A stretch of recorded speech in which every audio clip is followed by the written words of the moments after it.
बिस्मिल्लाहिर्रहमानिर्रहीम। अस्सलाम वालेकुम to the YouTube channel physical education with Shakeel. आज के इस सेकंड लेक्चर में हम पहले लेक्चर के अंदर हमने इंट्रोडक्शन ऑफ फ़िज़िकल एजुकेशन के हवाले से बात की थी कि फ़िज़िकल एजुकेशन बेसिकली क्या है, इसके एम्स, इसके ऑब्जेक्टिव्स क्या हैं। उसके बाद हमने कल बात की थी कि फ़िज़िकल एजुकेशन जो एक मल्टी डायमेंशनल जो एक हमारे पास डिसिप्लिन है, इसके अंदर हम कौन कौन सी सब्जेक्ट्स को, कौन कौन सी चीज़ों को जो है हम लिंक आउट करते हैं, हम इसके अंदर पढ़ते हैं। हमें फ़िज़िकल एजुकेशन समझने के लिए किन किन चीज़ों को पढ़ने की ज़रूरत होती है। तो कल हमने जहाँ पे ब्रेक की थी वहाँ से स्टार्ट आज करना था हमने ब्रांचेस ऑफ फ़िज़िकल एजुकेशन के हवाले से, वो डिसिप्लिन जो फ़िज़िकल एजुकेशन को समझने के लिए ज़रूरी होते हैं। लेकिन कुछ स्टूडेंट्स को भी जो है वो मुझे अप्रोच कर रहे थे और कुछ बहुत सारे दोस्तों का भी ये था कि सर आप जो है ना वो इंटरव्यू के हवाले से हमें कुछ गाइडलाइन दें। चूँकि अभी आने वाले कुछ दिनों में पीपीएससी लेक्चरशिप के जो हैं वो मेल्स के भी और फीमेल्स के भी इंटरव्यूज़ होने हैं।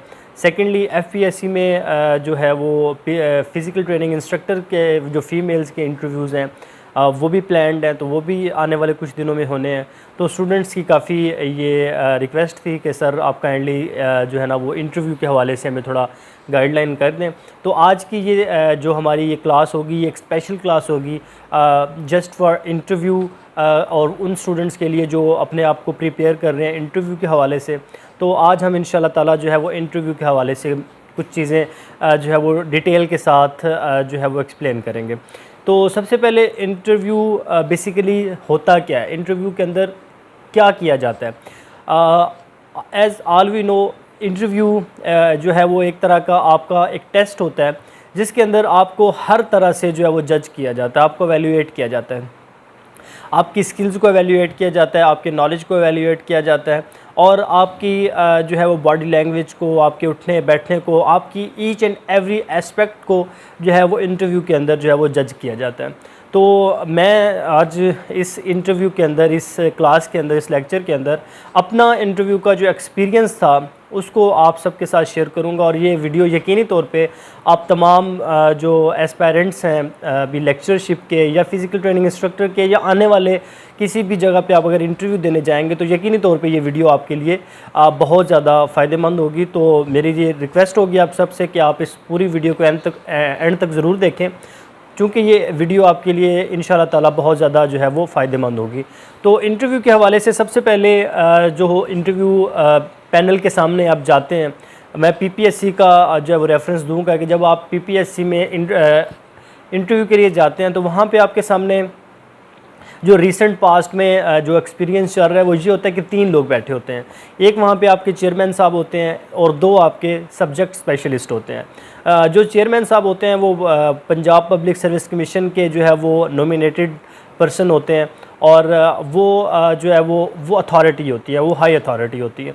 उसके बाद राइट एंड लेफ़्ट पे उनके जो है वो 2 सब्जेक्ट स्पेशलिस्ट बैठे होते हैं। उनमें से एक जो है वो हमारे जो कंसर्निंग डिपार्टमेंट है, मिसाल के तौर पे हमारा डिपार्टमेंट जो है वो हायर एजुकेशन डिपार्टमेंट है, तो वहाँ से होंगे।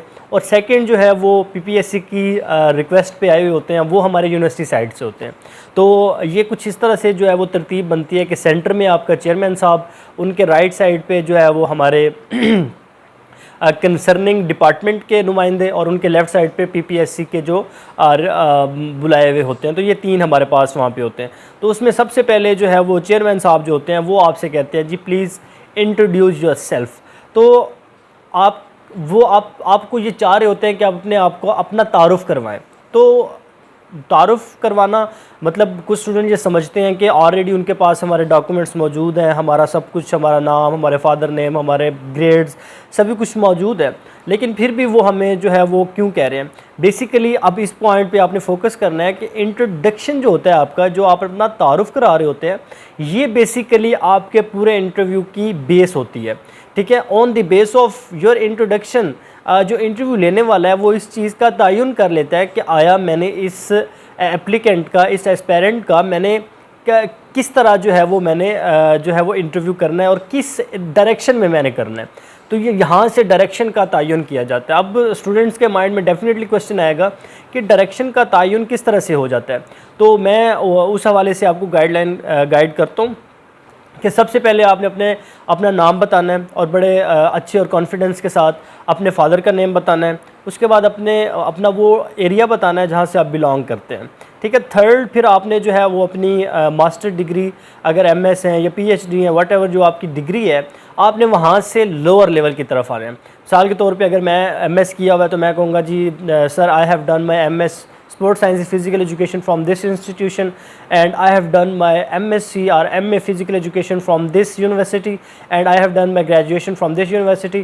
और अगर इसके साथ अपने ग्रेड बताना चाहें तो वो भी आप बता सकते हैं, या एट द एंड आप ये कह दें कि सर थ्रू आउट माई जो educational career I have secured first division, second division, whatever जो जितनी भी आपकी जो डिवीज़न बनती है आप उस हवाले से उनको गाइड कर दें, ठीक है। उसके बाद चूँकि फ़िज़िकल एजुकेशन स्पोर्ट्स साइंसेस हमारा लिंक करता है स्पोर्ट्स के साथ, तो अगर आप अपने जो स्टूडेंट लाइफ थी उस दौरान अगर आप कोई खिलाड़ी रहे हैं या आपने कोई स्पोर्ट्स की है, आप ट्रैक एंड फील्ड के एथलीट रहे हैं, तो आप वहाँ पे ज़रूर मेंशन करें कि sir on my game side I have represented this game on this level and I जो है ना वो मतलब वो आपने अपने आप को एक्सप्लेन करना है कि मैंने इस लेवल पे ये खेला, इस लेवल पे ये खेला। और इसके बाद एक और बड़ी अहम चीज़ होती है, कुछ स्टूडेंट समझते हैं कि हमें शायद इस चीज़ को जो है ना वो इंटरव्यू पैनल के सामने बताना चाहिए या नहीं बताना चाहिए। अगर आप इस चीज़ को इंटरव्यू पैनल के सामने बता देते हैं तो this is your positive point and this is the point from where you जो है ना आप टर्न करते हैं, टर्न ओवर योर इंटरव्यू, ठीक है। वो क्या है, वो ये है कि अगर आप अपने इंट्रोडक्शन के अंदर ही ये चीज़ एक्सप्लेन कर देते हैं कि सर ड्यूरिंग माई MA और MSc और MS I have studied many subjects but this subject this and this, आप दो बता सकते हैं, आप एक बता सकते हैं, this subject is my special subject. As all we know कि जो हमारे इंटरव्यू लेने वाले भी होते हैं, ठीक है, हर इंसान की कोई ना कोई स्पेशलाइजेशन होती है जिसके अंदर वो ये समझता है कि मेरी जो है ना वो सबसे ज़्यादा स्ट्रॉन्ग एरिया ये है और मैं यहाँ पे जो ज़्यादा एक्सेलरेट कर सकता हूँ। तो आप अगर बता देते हैं एक एरिया तो आपका वो पॉजिटिव पॉइंट होगा। अब आपने अपना नाम बता दिया, अपना फादर नेम बता दिया, आपने अपना एरिया बता दिया, आपने अपनी एजुकेशन बता दिया, आपने अपनी गेम बता दी और आपने अपना फेवरेट सब्जेक्ट बता दी। ये 5-6 चीज़ें हैं। अब जो इंटरव्यू लेने वाला होगा वो इसी आपके इंट्रोडक्शन की बेस पे अब आपसे क्वेश्चनिंग स्टार्ट करेगा। मिसाल के तौर पे चेयरमैन साहब ने आपसे क्वेश्चन क्या कर सकते हैं जी, अच्छा जी आपने बताया जी आपका ताल्लुक़ इस्लामाबाद से है, तो बताएं जी इस्लामाबाद का मशहूर क्या है, आपके एरिए की मशहूर जो है ना वो किस वजह से मशहूर है या उसकी कोई खसूसियात है तो वो बयान करें। ये चेयरमैन साहब का क्वेश्चन हो सकता है। अब जो हमारे सब्जेक्ट स्पेशलिस्ट हमारे दो बैठे हुए हैं, अब उनका क्या क्वेश्चन हो सकता है, जैसे हमने मेंशन किया कि सर मेरी क्रिकेट, मेरी फुटबॉल, मेरी हॉकी, मेरी बास्केटबॉल जो भी गेम है सर ये मेरी फेवरेट है। अब वो जब भी क्वेश्चनिंग करेंगे वो सबसे पहले आपसे उसी के बारे में पूछेंगे जो आपने मेंशन किया है। और ये दिस इज़ मतलब ये एक रूल है, आप समझ लें कि ये एक रूल है इंटरव्यू का। जो चीज़ आपने मेंशन कर दी है, जो आपका इंटरव्यू लेने वाला है वो उसी चीज़ से जो है वो आपसे क्वेश्चनिंग करेगा। जो आपने अपने मुंह से निकाल दिया वो आपसे उससे रिलेटेड क्वेश्चनिंग करेगा, ठीक है। अब ये तरीकाकार है कि आप अपने जो मैंने बात की थी कि डायरेक्शन देते हैं, आप किस तरह से डायरेक्शन दे रहे हैं। अब आपने उनको क्वेश्चन मार्क लगा दिए, सर मेरी क्रिकेट गेम है, ये क्वेश्चन मार्क है, अच्छा तो उसने बता दी सर ये मेरा फेवरेट है, सर मेरी स्पोर्ट्स न्यूट्रिशन मेरा फेवरेट सब्जेक्ट है, सर स्पोर्ट्स इंजरीज मेरा फेवरेट सब्जेक्ट है, सर मेरी एनाटमी फिजियोलॉजी मेरा फेवरेट सब्जेक्ट। अब ये उसके आगे क्वेश्चन मार्क है। अब जो इंटरव्यू लेने वाला होगा वो जब भी क्वेश्चनिंग करेगा वो सबसे पहले आपकी उस चीज़ को आपसे जस्टिफाई करवाएगा जो आपने अपने इंट्रोडक्शन के अंदर बयान की है। मिसाल के तौर पे मैंने क्रिकेट कहा था, वो मुझसे पहला क्वेश्चन क्या कर सकता है, क्रिकेट के हवाले से कोई भी क्वेश्चन कर सकता है, बताएं जी क्रिकेट के जो है ना वो लॉज कौन सी जो है ना ऑर्गेनाइजेशन कमेटी बनाती है, कौन सी ऑर्गेनाइजेशन बनाती है। ये क्वेश्चन है ना, बेसिकली वही चीज़ है जो मैंने अपने इंट्रोडक्शन के अंदर बयान किया, क्रिकेट है तो उन्होंने अब क्रिकेट के हवाले से सवाल कर लिया। अब जो मैंने अपना सब्जेक्ट जो मैंने उनको मेंशन किया कि सर मेरा जो है ना वो स्पोर्ट्स न्यूट्रिशन जो है वो मेरा फेवरेट सब्जेक्ट है। अब जो इंटरव्यू लेने वाला है वो आपसे स्पोर्ट्स न्यूट्रिशन ही पूछेगा, उससे रिलेटेड ही क्वेश्चनिंग करेगा।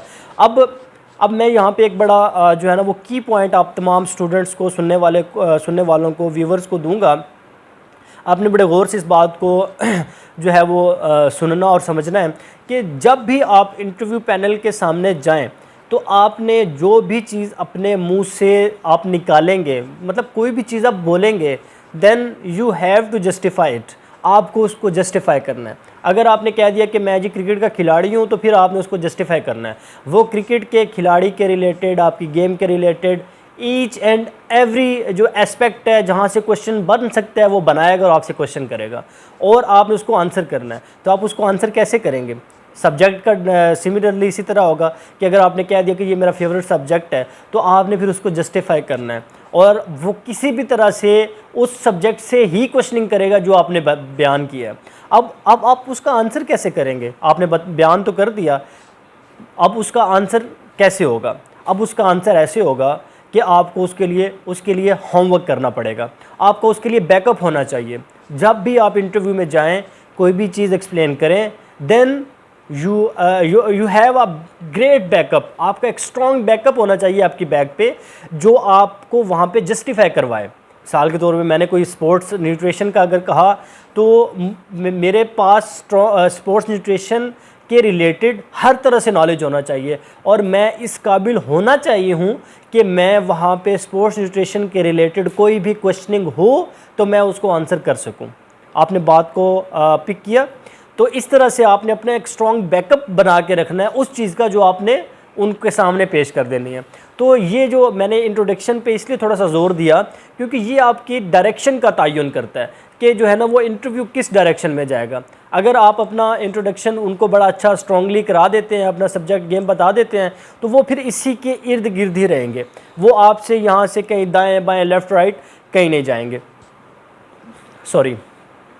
उसके बाद इंट्रोडक्शन के बाद कुछ और चीज़ें जो मैं अपने तमाम सुनने वाले स्टूडेंट्स, फ़िज़िकल एजुकेशनिस्ट जो हमारे इंटरव्यू में अभी जो है वो अपीयर होने के लिए जा रहे हैं या आने वाले वक्तों में जाएंगे, उन सब के लिए एक बड़ी ही जो है ना वो की पॉइंट है। सेकंड की पॉइंट, पहला तो मेरा हो गया इंट्रोडक्शन। अब सेकंड जो मेरा की पॉइंट है वो ये है कि आप तमाम जो इंटरव्यू में जा रहे हैं, चाहे वो लेक्चरशिप का है या वो फ़िज़िकल ट्रेनिंग इंस्ट्रक्टर का है, चाहे वो DSO का है, चाहे वो आपका डिविजनल कोच का है, कोई भी आप इंटरव्यू देने जा रहे हैं जो आपकी फ़िज़िकल एजुकेशन या स्पोर्ट्स साइंसेस के रिलेटेड है, तो उसमें आपने करना क्या है? उसमें आपने करना ये है कि फ़र्स्ट ऑफ़ ऑल आपने अपना कोई एक एरिया फेवरेट बनाना है। जैसे मैंने इंट्रोडक्शन में बता दिया कि आप अपना फेवरेट एरिया उनको बताएंगे, तो अब मैं आपको गाइड कर रहा हूँ कि आपने क्या करना है। आपने करना ये है कि कोई भी एक आपने सब्जेक्ट ले लेना है और उसको आपने बहुत ही अच्छे तरीके से तैयार करना है।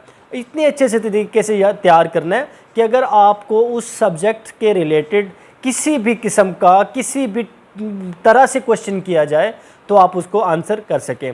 आप सब्जेक्ट तैयार करेंगे और आप एक गेम तैयार करेंगे। हमारे HEC के जो गिवन आउटलाइंस हैं उसके मुताबिक हमारी 8 या 9 गेमें हमारे कोर्स आउटलाइन का हिस्सा हैं।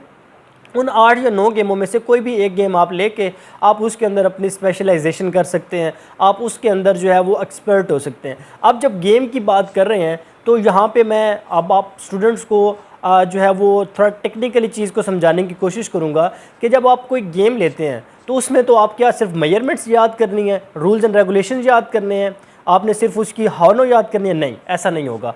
आप जब भी कोई गेम तैयार कर रहे हैं तो उसको आपने डिफरेंट डायरेक्शन से मल्टाइड जो है वो डायमेंशन से आपने उसको तैयार करना है।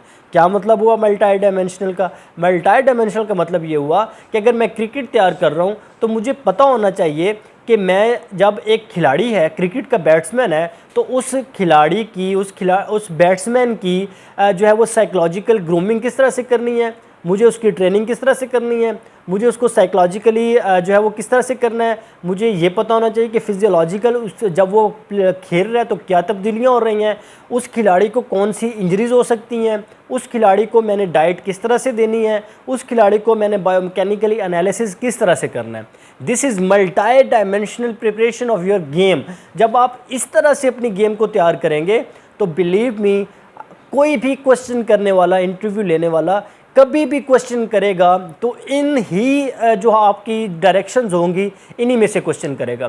कैसे क्वेश्चन हो सकता है? मिसाल के तौर पे इंटरव्यू लेने वाला आपसे ये पूछ सकता है, जी आपने कहा जी मैं एक हॉकी का जो है वो खिलाड़ी हूँ, तो मुझे ये बताएं कि एक हॉकी के खिलाड़ी जब वो फ्लिक कर रहा होता है ठीक है, तो उसकी बायोमैकेनिकल एनालिसिस आप किस तरह से करेंगे, बायोमैकेनिकल एनालिसिस किस तरह से करेंगे। अब आपके पीछे जब बैकअप होगा कि हाँ जी मैंने ये तैयार किया था कि बायोमैकेनिकल एनालिसिस इस तरह से किया जाएगा, तो आप उसको एक्सप्लेन करेंगे। सेकंड क्वेश्चन हो सकता है जी ये बताएं कि आपका हॉकी प्लेयर है और आप ये बताएं कि न्यूट्रिशनल जो है वो डाइट के हवाले से आप उसको क्या डाइट देंगे। जब आपका बैकअप तैयार होगा कि सर मैं उसको ये डाइट दूंगा, कार्ब्स इतने दूंगा, प्रोटीन इतनी दूंगा, फैट्स इतने दूंगा, तो ये आपके 2 एरिया कवर हो गए। अच्छा, आपसे क्वेश्चन होता है ये बताएं आपका एक खिलाड़ी है जो साइकोलॉजिकली काफ़ी जो है ना वो अपनी आपको अपनी वैल्यू को खो चुका है या वो बिल्कुल डिमोरलाइज है, देन हाउ जो है ना you will prepare your player. ठीक है, साइकोलॉजिकल पॉइंट ऑफ व्यू से जब आप उनको बताएंगे सर मैं उसको मोटिवेट करूंगा, मैं उसको कॉन्फिडेंस दूंगा, मैं उसकी गोल सेटिंग के ज़रिए से, मैं उसको सेल्फ टॉक के ज़रिए से जो है वो मोटिवेट करूंगा, दिस इज़ द वे आपका जो है वो साइकोलॉजिकल जो एक पॉइंट ऑफ व्यू होगा वो भी क्लियर हो जाएगा। ठीक है, इसी तरह से अगर वो फिजियोलॉजिकल आपसे क्वेश्चनिंग करता है कि बताएं जी फिजियोलॉजिकल क्या चेंजेस होती हैं, या ये बताएं कि अनाटमिकल उसकी क्या पोजीशन होगी, या अनाटमिकल उसके कौन कौन से मसल्स इस्तेमाल होंगे, उसकी कौन कौन सी बोन्स इस्तेमाल होंगी, तो वो भी आप आसानी के साथ अगर इस तरह से अपनी गेम को तैयार करेंगे तो आपसे क्वेश्चन करने वाला कहीं से भी क्वेश्चन करेगा, आप उसको बहुत बेहतर तरीके से तैयार कर सकते हैं। ये मेरी होगी 3 बातें। उसके बाद जो एक और बड़ी अहम बात है वो ये है कि अब इसका ये मतलब नहीं कि आपने एक गेम और एक सब्जेक्ट को तैयार करना है, हरगिज़ नहीं। आपने अपनी तमाम कोर्स आउटलाइंस के मुताबिक अपने तमाम सब्जेक्ट्स को तैयार करना है, तमाम सब्जेक्ट्स को बड़े अच्छे से तैयार करना है। उन तमाम अच्छे सब्जेक्ट्स में से एक सब्जेक्ट में आपने स्पेशलाइजेशन करनी है जिसमें आपने एक्स्ट्रा ऑर्डिनरी होना है। इन सब्जेक्ट्स में आप ऑर्डिनरी भी हों तो चल जाएंगे, लेकिन एक एरिया, एक गेम और एक सब्जेक्ट आपका ऐसा होना चाहिए जिसके अंदर आप एक्स्ट्रा ऑर्डिनरी हों। और एक्स्ट्रा ऑर्डिनरी किस तरह से होंगे वो मैंने आपको ट्रिक बता दी है कि आप मल्टी डायमेंशनल तरीके से जब अपने आप को प्रिपेयर करेंगे तो इंशाल्लाह ताला आपके लिए बहुत आसानी होगी। उसके बाद जो एक और अहम पहलू होता है हमारे इंटरव्यूज़ के अंदर वो होता है जनरल नॉलेज। ठीक है, जनरल नॉलेज को किस तरह से हम कवर करें। स्टूडेंट्स को काफ़ी इस जो है ना मुतल्लिक़ काफ़ी जो है वो प्रॉब्लम्स होती हैं कि सर हमें जनरल नॉलेज जो बहुत वेस्ट एरिया है, बहुत वसी इसकी है, तो हम क्या करें। तो उसके लिए मैं बड़ा एक आसान सा फार्मूला आपको बताता हूँ जिसमें हार्डली आपके 2 से 3 से 4 घंटे के अंदर अपना सारा जनरल नॉलेज जो है वो कर सकते हैं। उसमें बेसिक एक क्या है कि आप 8th या 9th क्लास की पाकिस्तान स्टडीज़ की बुक ले लें और उस बुक को आप एक दफ़ा कंप्लीट पढ़ लें। उस बुक में आपका पाकिस्तान रिलेटेड, पाकिस्तान की सनतों के रिलेटेड, पाकिस्तान की सरहदों के रिलेटेड, पाकिस्तान के कानून के रिलेटेड, पाकिस्तान की हिस्ट्री के रिलेटेड, ये सारे एरिए आपके जो है वो कवर हो जाएंगे। तो ये बड़ा आसान तरीका है। ठीक है, पाकिस्तान स्टडीज़ की बुक किसी भी ग्रेड 8 की या ग्रेड 9 की लें और उसको आप पढ़ें और इस तरह से आप ये वाला एरिया कर सकते हैं। उसके बाद इस्लामिक पॉइंट ऑफ व्यू से जो हमारे इस्लामिक पॉइंट ऑफ व्यू से हमारे बड़े बड़े इस्लामिक इवेंट्स हैं आप वो देखें, नमाज, रोज़ा, हज, ज़कात, इस रिलेटेड आप देखें कि ये कब फ़र्ज़ हुए, ज़कात का नसाब क्या है, हज के अरकान क्या है, इस तरह के मतलब मोटे मोटे जो इवेंट्स हैं तो इनको आप इस तरह से कर सकते हैं। और पाकिस्तान के रिलेटेड कुछ जनरल थोड़ा बहुत कर लें। और थर्ड जो इम्पॉर्टेंट थिंग होती है वो ये होती है कि हालात हाज़रा, ठीक है, करंट सिचुएशन के अंदर क्या चल रहा है, वो पाकिस्तान भी हो सकता है, वो आलमी सर्कमस्टांसिस भी, आलमी सर्कमस्टांसिस के अंदर मतलब आलमी जो कंडीशन है, सिचुएशन है, उसमें क्या सर्कमस्टांसिस चल रहे हैं, उसमें क्या चल रहा है। तो ये 3-4 चीज़ें अगर आप इस तरह जो है वो डायरेक्शन से आप अपने इंटरव्यू की तैयारी करते हैं तो इंशाल्लाह ताला आपके लिए जो है वो कामयाबी के जो चांसेस हैं वो बहुत ज़्यादा बढ़ जाते हैं। ठीक है, अब इसमें ये कर सकते हैं, जैसे मिसाल के तौर पर, मिसाल देने के लिए समझा रहा हूँ, जैसे कुछ दिनों पहले जापानीज़ एक्स प्राइम मिनिस्टर का मर्डर हुआ, तो आपसे क्वेश्चन हो सकता है कि बताएं जी कौन सा हुआ। अब आजकल अगर मैं अब मौजूदा वक्त की बात करूं तो पाकिस्तान की प्रोविजनल जो असेंबली के अंदर मामला चल रहे हैं उस रिलेटेड आपसे क्वेश्चनिंग हो सकती है। पाकिस्तान के 2-3-4 माह जो चल रहे हैं इसमें आपसे क्वेश्चन, पाकिस्तान की इकानमी जो है वो काफ़ी जो है वो डाउन होती है, इससे आपसे क्वेश्चन किया जाता है कि कैसे बेहतरी लाई जा सकती है। तो इस तरह से जो है वो आप अपने हालात हाज़रा पे भी नज़र रखें।